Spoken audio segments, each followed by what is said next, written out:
sure that for you this was clear. It was just only a call because it's. Hello everyone and welcome to this IP Booster informational webinar. We're going to start off with a brief video that I'm just going to play now. Are you looking for support on how to drive your research to market? Meta Group and Clearview IP are delivering IP Booster, a new specialised professional IP service for public research organisations on behalf of the European Commission. We have a range of 5 different services that public research organisations can benefit from, either individually or as a whole, free of charge. 57 services have already been delivered and 101 approved for delivery. Join the IP Booster community now. Go to our website ipbooster.meta/group.com, register and download the application. Fill it in and submit.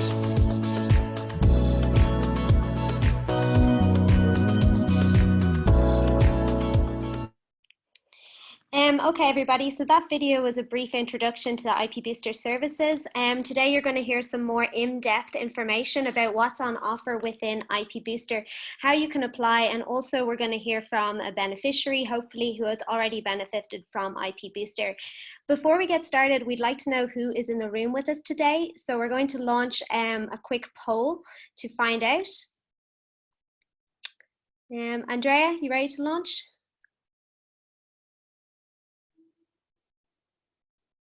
Hello. Okay, maybe we'll move on from that then.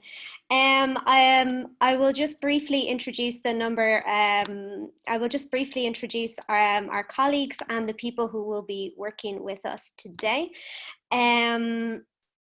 So Meta Group is an international advisory and investment firm dedicated to creating and nurturing fast-growing companies. Meta combines venture capital fund management, entrepreneurial mentoring, and innovation consultancy into an integrated platform for transforming knowledge into growth. Meta is active in more than 30 EU regions with over 300 clients served, including the European Commission and development banks, governmental organizations, and entrepreneurs. Clearview IP, now part of Deloitte, is the leading European intellectual property consulting and brokerage firm, providing IP strategy, management, and transactional services across a wide range of market and technology sectors. Clearview IP helps clients globally to implement effective IP processes, build and strengthen their patent portfolios, assess, value, and monetize intellectual property. They assist companies to understand their competitive position, build value, manage risks, and unlock additional income streams. DiTullio & Partners is a high-tech IP law firm. At present, the firm has 3 Italian offices in Rome, Bari, Treviso, and liaison office in New York. DiTullio & Partners offers a wide range of innovative IP services in relation to trademarks, patents, designs, copyright, and all other IP rights together. I'm just going to start to share with you a brief presentation talking about the IP Booster services. If you bear with me 1 second. Let me just see.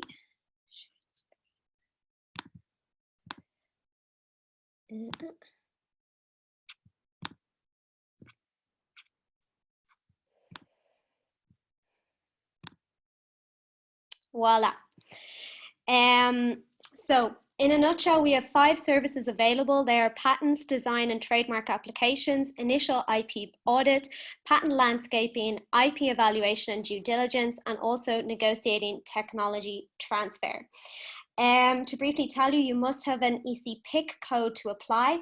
Applicants can be public universities, private universities registered with national authorities as accredited universities, and government-funded research institutes.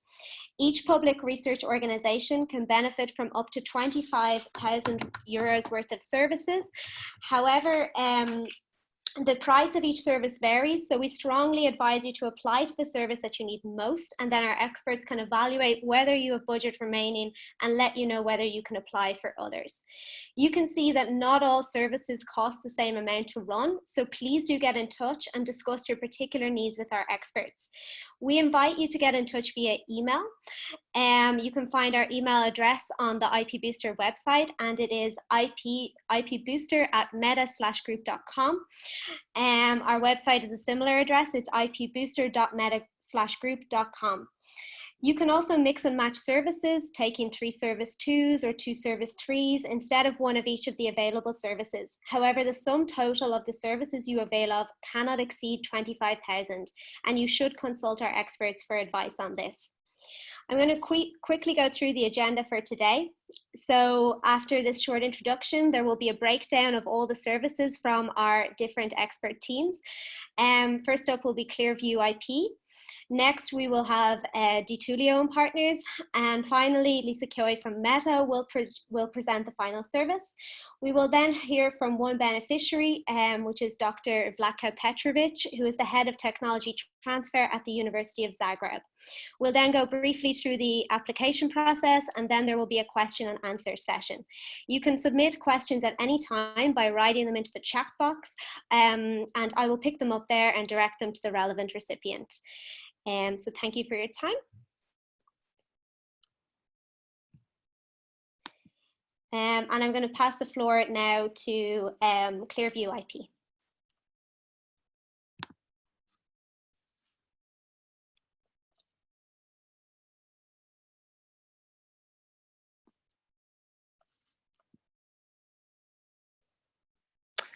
Hi everyone, my name's Harriet and I work with Clearview IP, and I'm going to talk to you about the Service 1, which is an initial IP audit.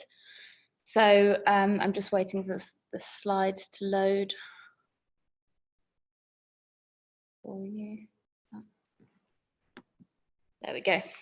So as I said, Service 1 is an initial light touch approach IP audit, and this will provide a research group or a TTO with a systematic review of the intangible assets that are associated with a research project, and we'll look at the current position in terms of the amount and types of IP that are associated and where future IP may come from and how to achieve it. So we'll give a roadmap to how to get to the new IP, and then the way that we deliver this is by having an initial call with you and your group, where we'll provide you with an input form.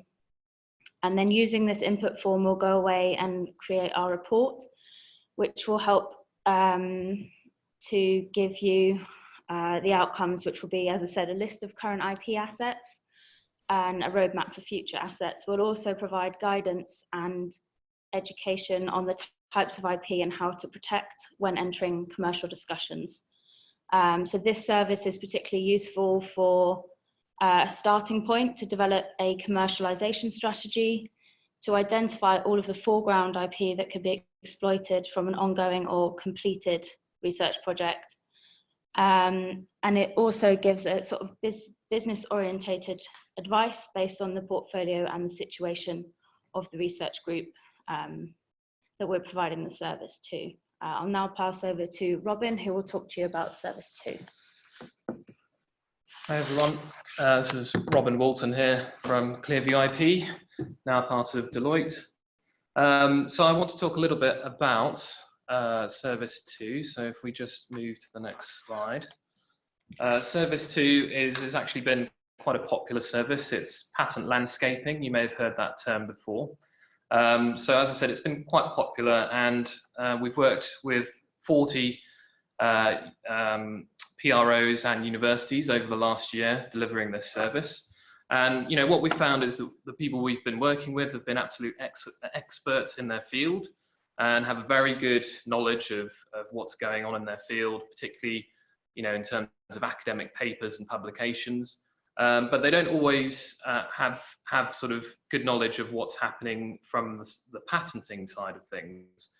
So what this service offers is a good opportunity to discover, using patent analytics, what the trends are in terms of patents. And that can help you identify who key players might be that are interested in the same technology as your research group. And the reason why you might do that is to understand what the competition is doing, to see that, are there potential commercialization opportunities further down the line. If you identify that there are other sort of bigger companies or other startups and spin-outs working in the same space, there could be opportunities for potential collaboration as well. One of the outcomes of this project as well is often that spin-outs and universities are looking to patent their technology. The IP landscaping service is very useful in that respect because it can identify where things have already been patented, so you wouldn't waste your time trying to patent something that has already been patented by others. But also it can help identify what we call areas of white space. Technology areas that haven't been fully explored, and there's potential space for you to develop your own patent filings in that area.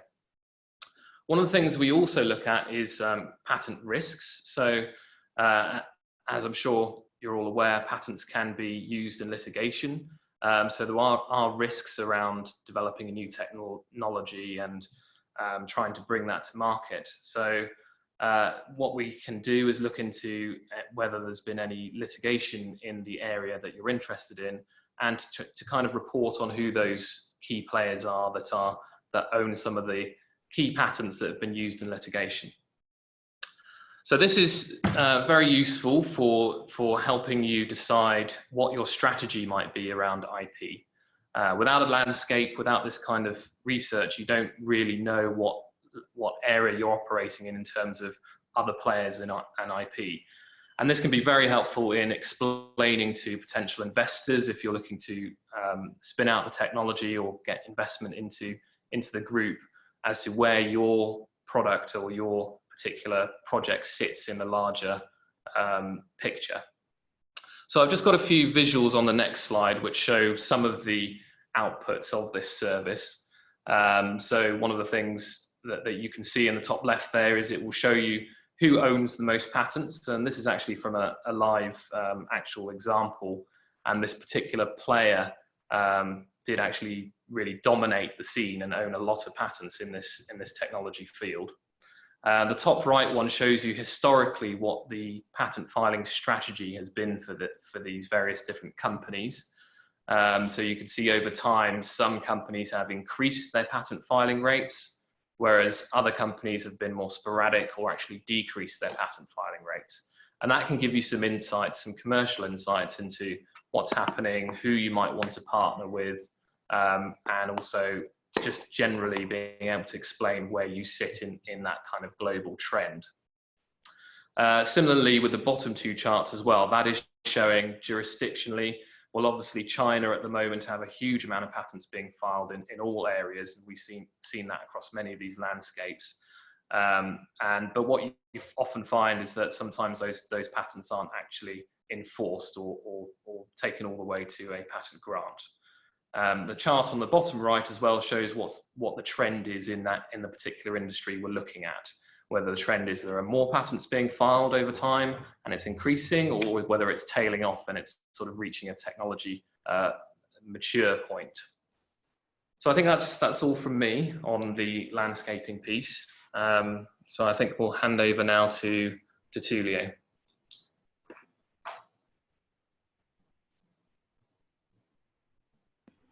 Yes, thank you very much. Just I will share my screen.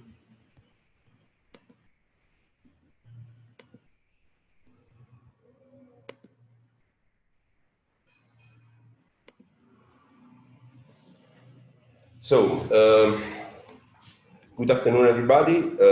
My name is Elio De Tullio. First of all, I would like to say that De Tullio Partners works on this Service 3 and Service 4 with the team. The team is composed by Alessandro Piras, who is here together with me, who is a patent analyst, and Asif is a lawyer expert in trademarks and design. So I will present the Service 3 and Service 4 using a bottom-up approach. So we'll present two cases. One is related to Service 3. And in this case, we were commissioned to conduct an IP evaluation assessing key IP assets owned by one of the major Croatian universities. Specifically, this evaluation was aimed to establish the net present value of the technology, providing insights into the potential favorable and less favorable case scenarios in terms of licensing income and market penetration, and provide takeaways and recommendations based on the results of the evaluation. So the final outcome was to provide an assessment of the value of the key IP assets of the applicant. So the methodology, first of all, basic point was to collect information from the applicant. So gather information about the IP assets, the technology, and other market data available. Of course, we cross-check this data together with our database. So we conduct ourselves market research to assess the size of target market and assess competing technologies. We built up and we structured a specific evaluation model.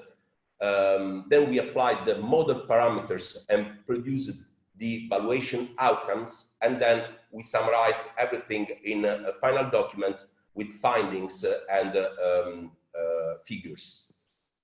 In this case, we could use different approaches for the evaluation. A cost approach that correlates the value of the patents and, let's say, the IP asset to the investments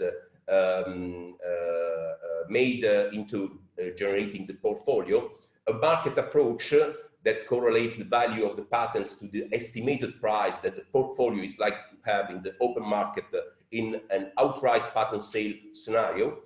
And an income approach that was, let's say, the preferred method, based on the royalty and milestone cash flows that would be expected to be generated by the portfolio if licensed out, or the royalty and milestone payments that would be expected to be made to a third party if the portfolio was owned by a third party had to be licensed in. So this is generally and commonly known as a royalty relief method. So we, let's say, combined these three methods for the starting point, but then we chose the income approach for a licensing out scenario of the future granted patents. We started from some assumptions. So the income approach evaluation assumptions were applied to two potential markets, but of course, depending on the applicant's need and the object of the invention and of the patents, different approaches could be considered. So even different number of markets could be under the investigation. In this case, the value of the future patent corresponded to the risk-adjusted net present value of the cash flows associated with licensing the patents. And so the valuation included evidence-based estimation of the future target market size, of universities' potential market penetration within the market, and risk and inflationary factors. This was a case related to the sector of medical devices, so was quite interesting, and according to let's say, satisfaction of the applicants was quite successful. We concluded our report with some takeaways and recommendation. We recommended the development of the technology because, of course, the implementation of prototypes could be useful for this project. The expansion of protection in different jurisdictions using the PCT system, carrying out a patent landscape in order to assess also and to consider possible partners and licensees that are already active in the market. A freedom to operate search, because this could allow the applicant to monitor the possibility to use the invention in some markets in which they would not like to protect the patents. And of course, apply for S5 IP booster for drafting a patent technology transfer agreement or a license agreement. In the second case,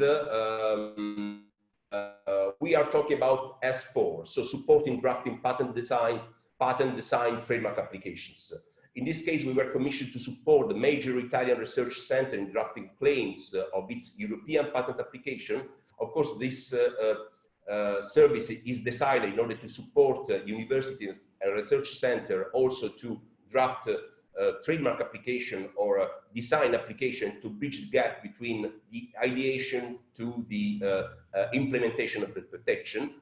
And the service is also valuable in order to protect and to try to protect the acronyms of the that are used as name of the projects in case the applicants would like to register them as trademarks. So the outcome of this service was to provide the drafting of a set of claims for a European patent.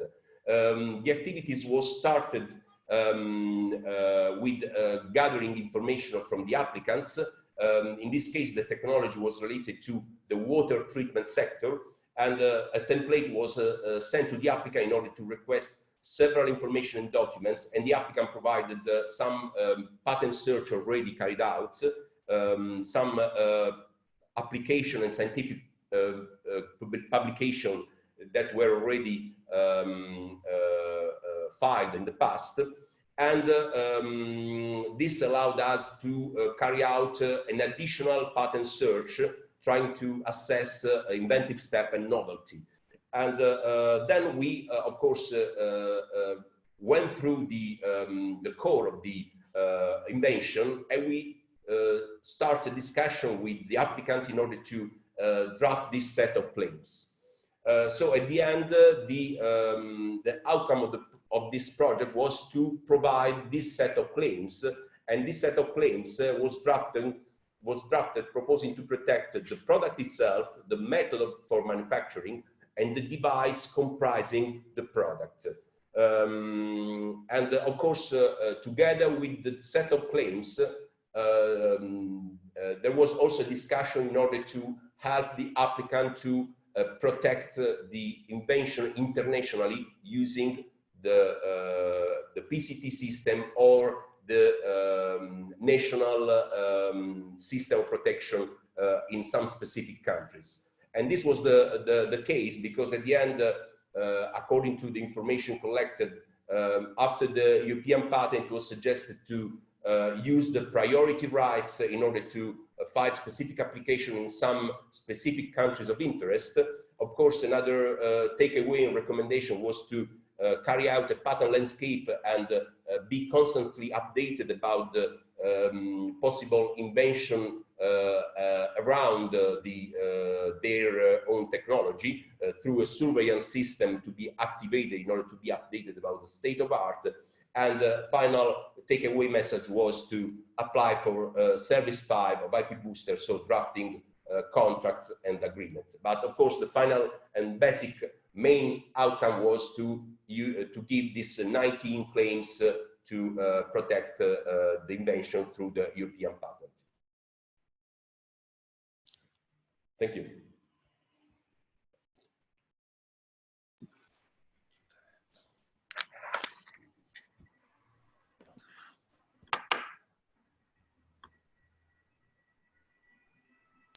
Okay, now we should be passing to Lisa.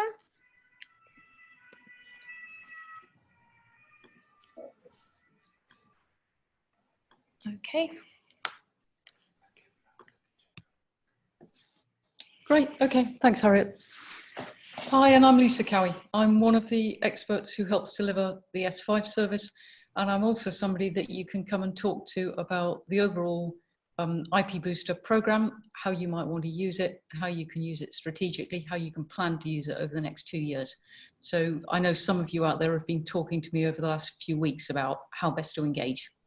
We'll come back to that. Let me talk a little bit about Service 5, which is the last one. This is a service to help you transfer your technology. So it's the commercialization aspect of IPBOOSTER. And it can take a number of different formats. And we usually start by agreeing what you want based on your stage of development of the commercialization. So for some people, this can mean they would like us to help them review their existing marketing package and the list of people who they want to go out and contact for their marketing package. And this is somewhere where we can go out and help you identify possible technology adopters. And if you've had an IP landscape done too, we can always use that to help us see who's active in your field, who might benefit from taking your technology, or who might be pushing back hard against your technology because it's going to threaten their own position. So those are the sort of aspects we use to help you identify potential licensees. We can also help you to approach those people. And if you've already approached people and they haven't responded, then we will help you try and get a response. And I know that's particularly difficult for a lot of technology transfer officers. They've come to me to say, well, we emailed a lot of people and nobody's replied, and our researcher is frustrated by this. And our team or our experts will be tenacious enough to go out and try and get some feedback from the companies that you have contacted to find out why they haven't responded, which you can then use to feed back to your researchers if you're in the technology transfer office, and close that loop, which can mean changing the technology, or it can mean having to say to the technologists, actually the market just isn't ready for your technology, and these are the reasons why we don't feel able to take it forward. And if you're at a more developed stage, we can help you look at your licensing agreement and your head of terms. We can come in and we can look at some subtleties. We can look at different licensing rates in different territories, or depending on whether you've got hard IP or soft IP.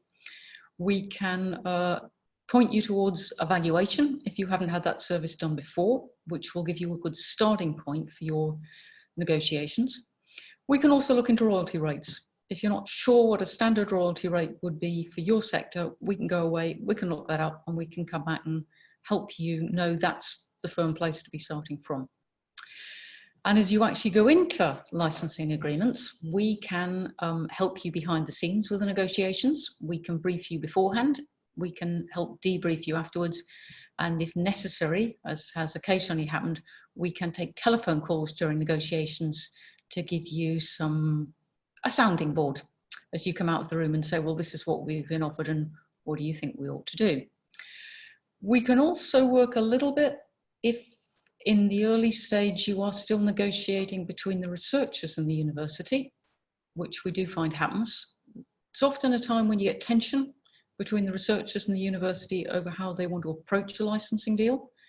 And I think you're going to hear from one later where certainly the researchers had a very good relationship with the potential technology adopter, which they didn't want to disrupt.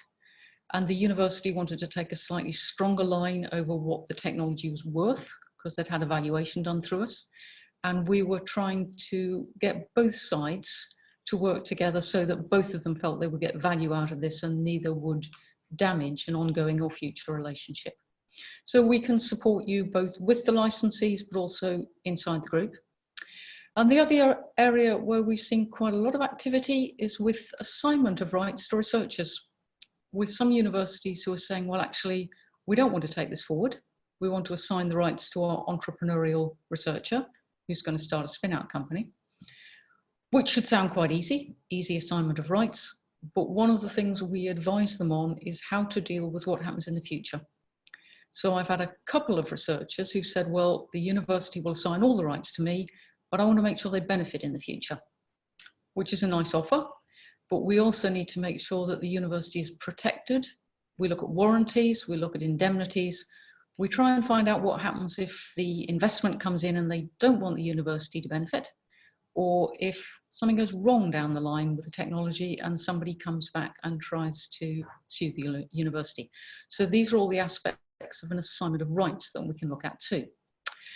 So it can be quite broad in terms of the commercialization, and we do try and link it in with the other services. So particularly with the landscape mapping to look for technology adopters or attackers, and with the valuation service, so you've got a really strong starting point for going forward.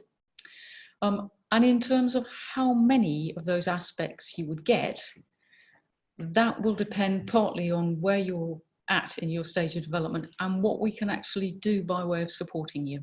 Because this is a strategic service.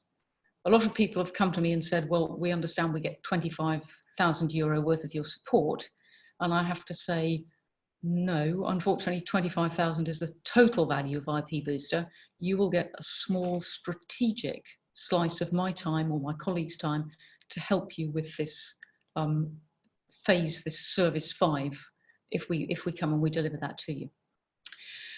And this probably is a good moment for us to talk a bit about the application and the implementation process, which I can do, or I can hand back to my colleague back at Metagroup to do that.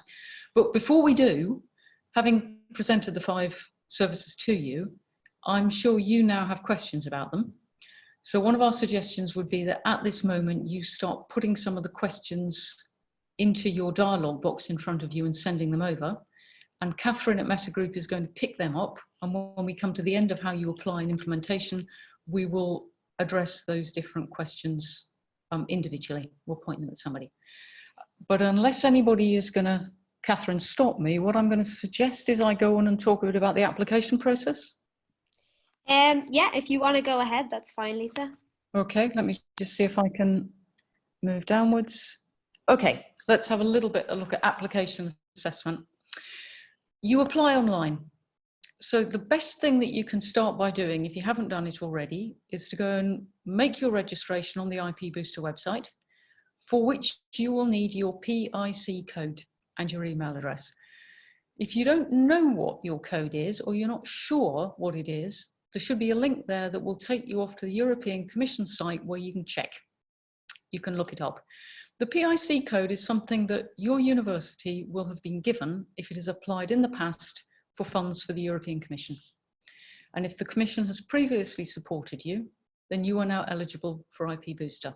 And I'll answer one question we constantly get. The project that you apply for to IPBOOSTER does not have to be one that was funded by the European Commission. We're delighted if this is FP7, if this is Horizon 2020, that's lovely, it's added value. But it doesn't have to be. It could have been something that's been funded through your National Science, Technology and Innovation Office, or it could even be something that your university has paid for by itself. But register. That allows you to download an application form and have a look at it, which will also answer the questions I am fielding at the moment over how long will it take to fill it in, how much information do we ask for, what does it look like. If you download it, please, you'll be able to see. We don't ask for a lot of information. We're trying to keep this quite short, but we are asking for quite specific information. So you will need to spend some time thinking and working with the researchers if you're a TTO to get the correct information for each project. Which often brings us onto the question of how long have you got and how often do we evaluate. At the moment, we have 2 calls a year open.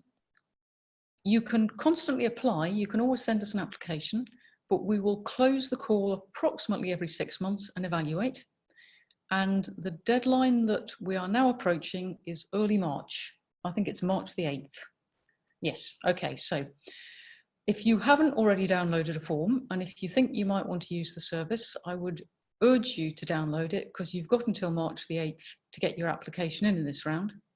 Once we close the round, we try to evaluate rapidly, 2 weeks, and then we will tell the Commission who we think ought to be the projects who are funded next round. It's not ultimately the decision of Meta to do this. It's the Commission's final decision over who gets funded and who doesn't. We make a recommendation. That's usually very fast too.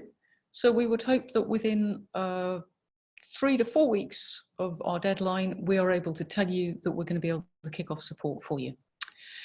So evaluation once or twice a year, notification within about 4 weeks. And then we will commence delivery.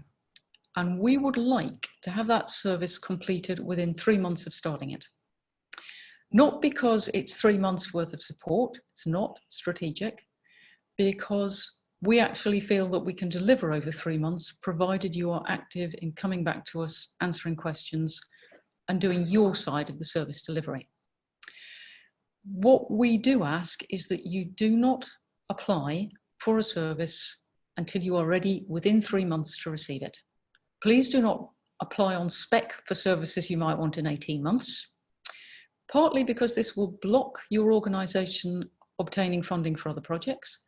And for us, as we try and manage our resources, we want to be able to get our team out working with people who need this service now. From my point of view, because they're about to start negotiating a licensing agreement.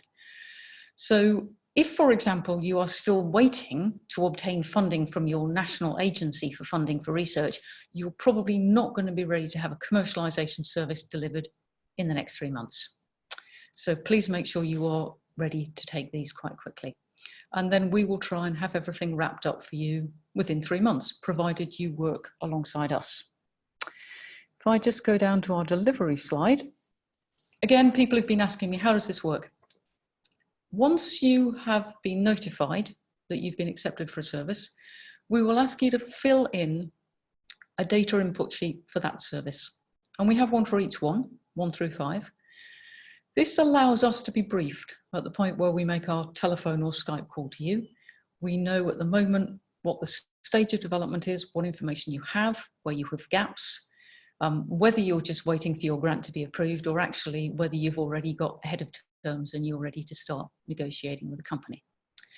And once we've read your input form and we feel briefed, we will be arranging to make a call to you. We would like that to be preferably with your technology transfer office at the university, with your researchers if they're part of that. Researchers can apply directly, but we are very strongly urging public research organisations to apply through the technology transfer office. There's a very clear reason for us for that. This is €25,000 per PRO. And if you get a couple of researchers who apply and ask for all the services, you cannot strategically manage your IP pipeline.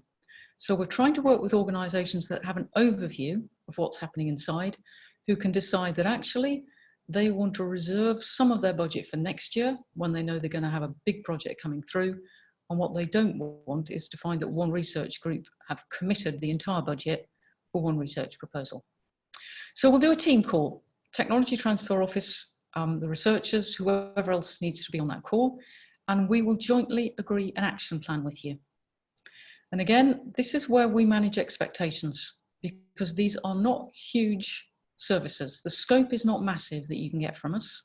So we need to have a clear agreement over what we are delivering and where you will be working with us and supporting us, and it will be a partnership.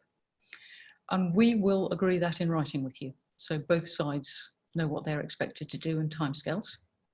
And then on our side, we will go off, and if it's, for example, a patent landscaping, then the analysis will take place, the data will be churned, the report will be prepared. If you're working with somebody like myself on the technology transfer side, there are likely to be quite a lot of iterations and discussions, particularly if you're going through a negotiation.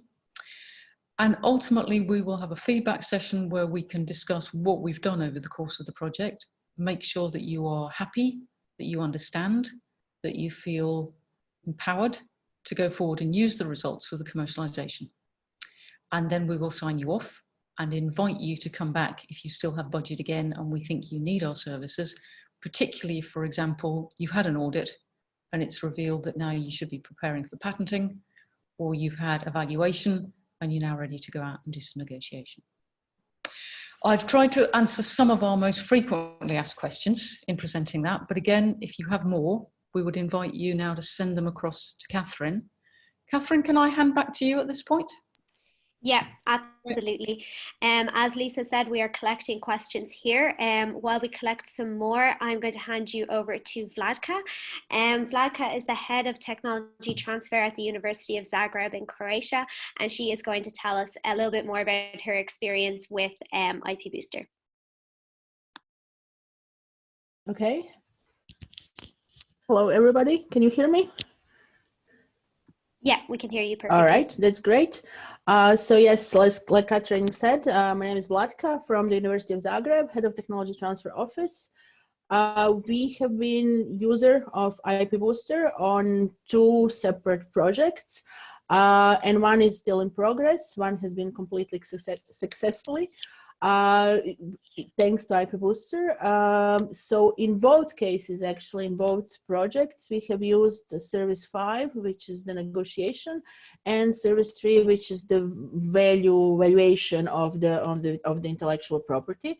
The projects are different. Actually, in one case it was a patent application. In other case, it's actually a trademark that we register. So we decided for those 2 services, partly because of our situation, which is a technology transfer office which works with which is a very small office and works with a very large university, where we are involved, I would say, on a lot of networking or contact creating activities, and on the technology transfer pipeline, I would say mostly on the beginnings and assessment and marketing and so on, whereas we have less experience overall at the end part, which is the deal making, the actual negotiation, and related to that, the actual evaluation of the technology.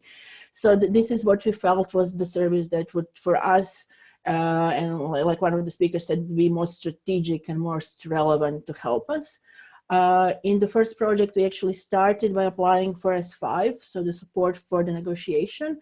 And in this first meeting, which was with the expert, with Lisa, who spoke earlier, and with the research team, we also realized that in order to have a really good negotiation, we need to have I would say, independent assessment of the value of the technology. So that's why we went back and reapplied for the S3 service as well, which we got.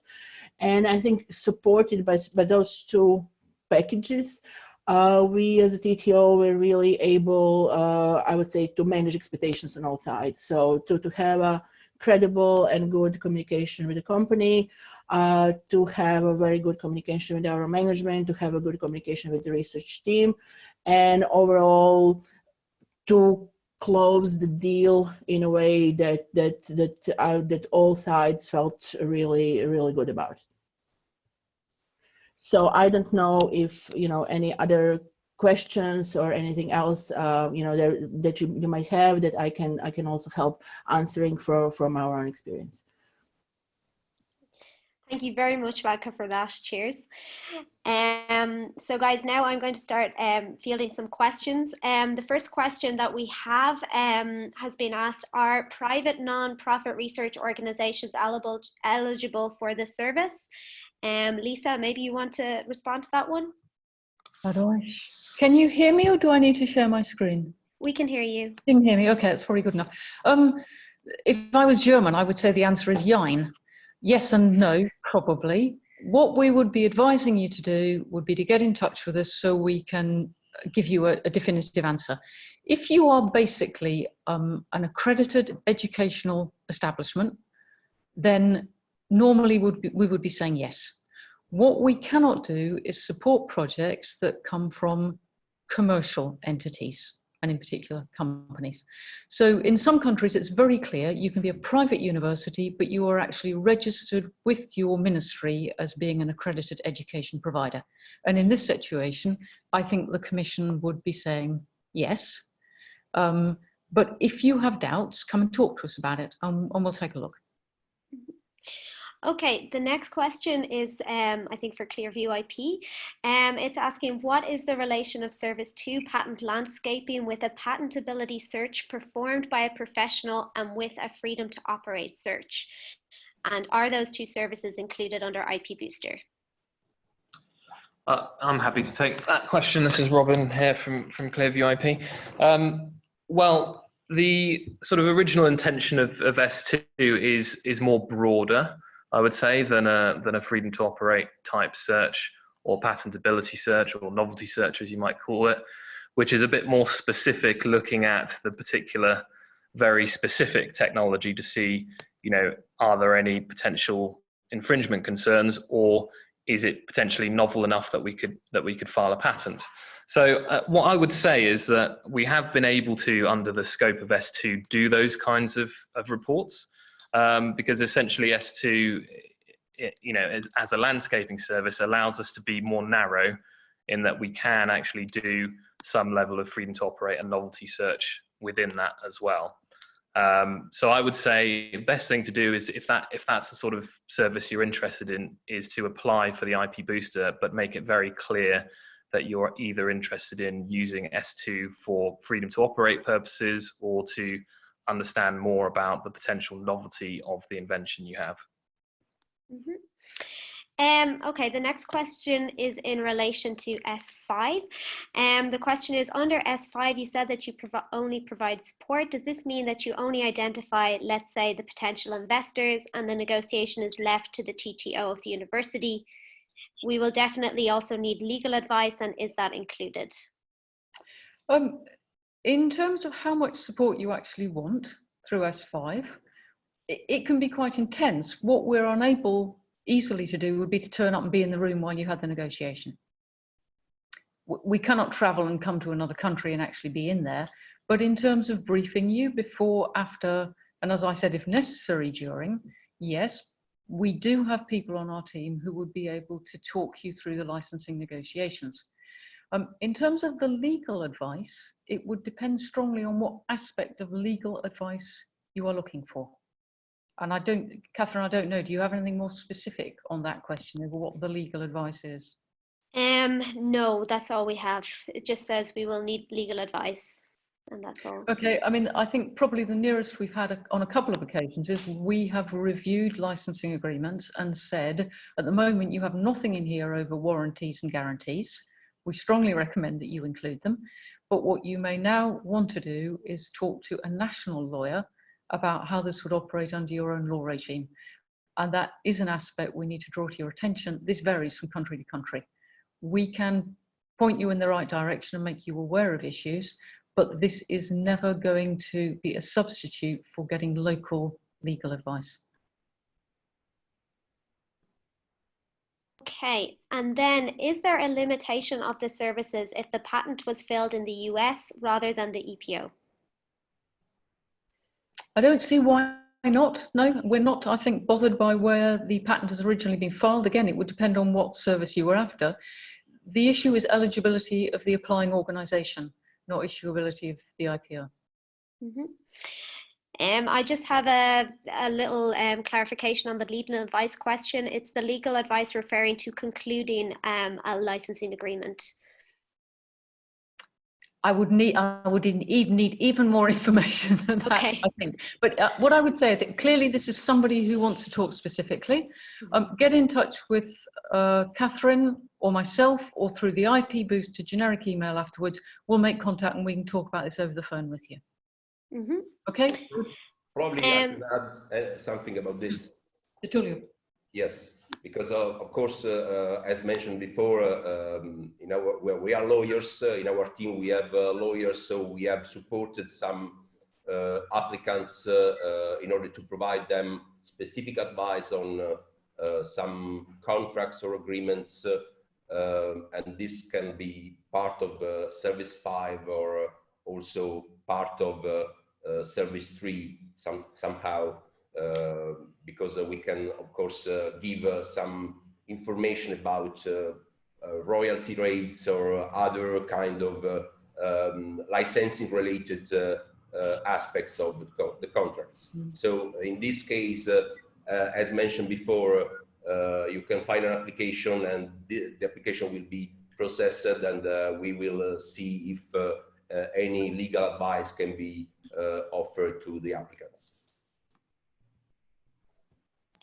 Sorry, a more general question here is how many projects can be covered by one service? Oh, that's a good one, because we've had a number of groups that have come to us like that. Ideally, we're looking for one bundle of technologies or one project. So if you say, well, we have a project, but actually the current research is based on a series of projects, we've had 3-4 funding rounds, we'd probably be willing to look at that.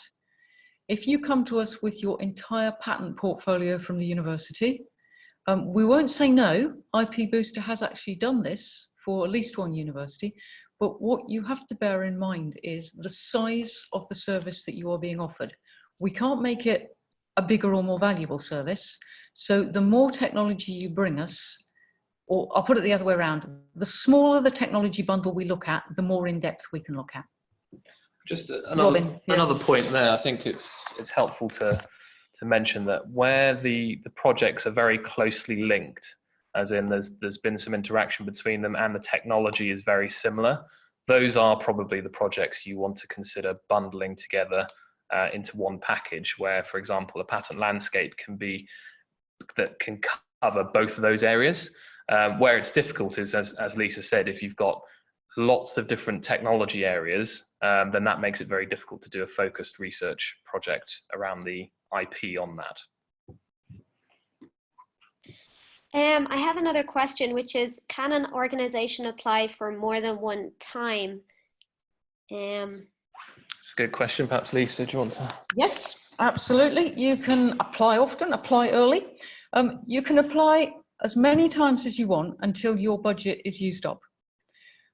What we are trying to advise people to do is to think strategically about this, because we certainly had one university who applied in the first round. They applied for their full budget and they would now like more services. And we've had to say, you've used your entire budget up, so I'm sorry, you can't now come back, even if you have a new extremely valuable project. So if you are a TTO, again, come and talk to us, talk about how you can use your services strategically over the next 24 months with us. I think Robin wants to add something to that. And try and plan it. You know, do you want to apply now? Multiple people. I might get Robin to take a look at that one in that case. Okay. Do you want to apply now for everything, or do you actually want to say, well, we think we need to be quite careful about not applying and holding something back till next year? And this again is why we are trying to get the technology transfer officers to apply. We certainly had at least one case of a researcher who applied for all 5 services, who applied as an individual with a PIC, and their university now in theory has no further access to IP Booster. So please try and coordinate your efforts at university level to use this service. Robin, do you want to say something about multiple PICs? Yes, just very briefly. From experience, we've realized that some universities are structured in a way that they have multiple PIC codes. So some that we know have had 2 or 3 codes. So because the PIC code is the thing that makes that part of the university eligible, you should check really to see how many PIC codes does your university have. Sometimes they're down to departmental levels. So I think that's something just to look into, and then to discuss with the project managers of this meta to see that whether you would be eligible if you feel that the budget may have been already exhausted. Yeah, perhaps I can add something to that. Usually the PIC code operates at the level of a legal entity. So if we look to Croatia, where a lot of the University of Zagreb is not an integrated university, so every faculty within the University of Croatia has had the right to a PIC code. They are in a very fortunate position. For other universities that are fully integrated, they have one PIC code for the entire university. I would say go away and have a look and see what you've got and how many channels you have for this. Harriet, did you want to add something? I was just going to say that on the IP-Booster website, there is a link to checking your PIC code. So you're able to search on there and see how many, if it is multiple, how many are applicable to your university. And then again, as Lisa says, discuss this with your TTO and work out your strategy for applying. Okay, I have another question, which is again related to the costs. So we covered this a little bit, but maybe just to go over it again for this person.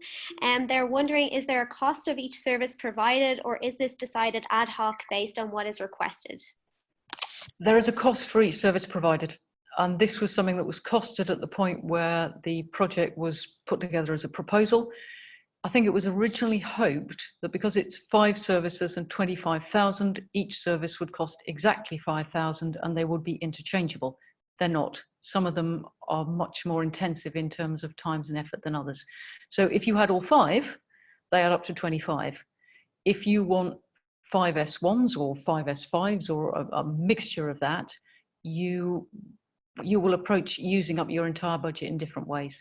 And we have already had situations where we've had to write to people to say, you cannot have all the services that you've applied for in this round.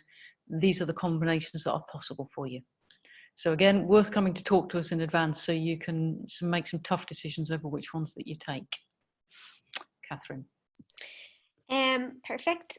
So I have another question, which is about the patent landscaping. So they say our TTO is established only recently, and we would like to make a landscape of patents earlier, filed in the name of our legal entity. Can IPBOOSTER help by making this institution-wide IP landscape?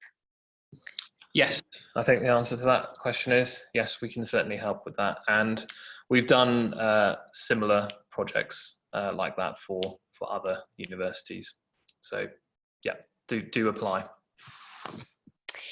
And I'm just going to answer one question here, which is who do we contact for questions? So if you go to the IP Booster website and scroll down, there is an email address at the bottom there, and that's the generic IP Booster email address. So if you send your question there, we can send it off to the relevant expert, okay?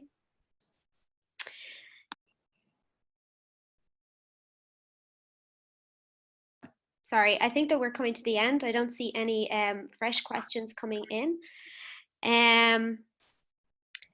So I think we can wrap up here. Does anyone have a final word that they want to say? Apply early, apply often. But most importantly, come and talk to us. I mean, we're here, we're approachable. We're not just a generic email address. You've got people out here with very broad experience, a lot of in-depth experience, and we're just very keen to talk to you about how you can make best use of this service from the Commission. It's unique, it's very valuable, but it's best used strategically. So we would say make us part of your strategy and come along and ask for a chat, ask for this kind of call, and then get ready to use it and plan to use it for the next 2 years. That will be all. Thank you, Catherine. Thank you, everybody. Have a good evening. There's been some questions about whether we will make the presentation available. I think we can say that yes, we will. If you don't receive it for whatever reason, just send an email to the IP Booster email address and we will send it to you, okay? Thank you, everybody, and I hope that that was informative for you. Thank you very much. Thank you. Thanks. Bye, bye-bye. Leave the meeting.